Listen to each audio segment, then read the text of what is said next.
This free step-by-step video comes to you directly from Haynes. You can complete more than 200 jobs on this vehicle when you purchase the complete Haynes online manual at haynes.com. Slacken the clamp nut and pull the negative lead from the battery terminal. Position the lead to one side to prevent accidental reconnection. Slacken the clamp nut and pull the positive lead from the battery terminal. Again, position the lead to one side to prevent accidental reconnection. Undo the nut, securing the battery clamp strap, and lift it off. On certain models, 2 vacuum hoses may be clipped to the clamp bar. If so, detach them before removal.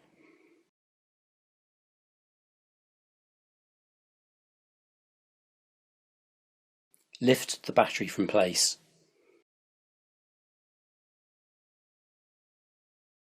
If required, remove the insulation trays and battery cover to gain access to the support tray.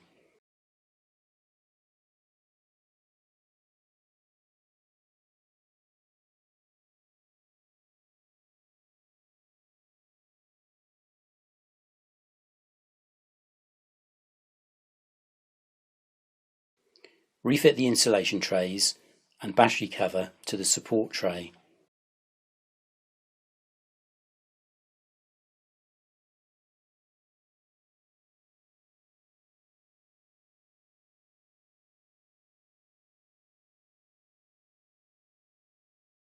Maneuver the battery into position, ensuring the negative terminal is at the front.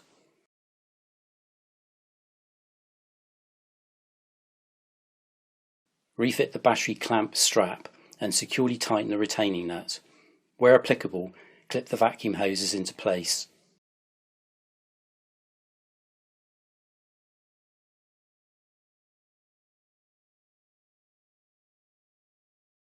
Press the positive lead clamp over the battery positive terminal and tighten the clamp nut securely. Refit the negative lead clamp and tighten the nut securely.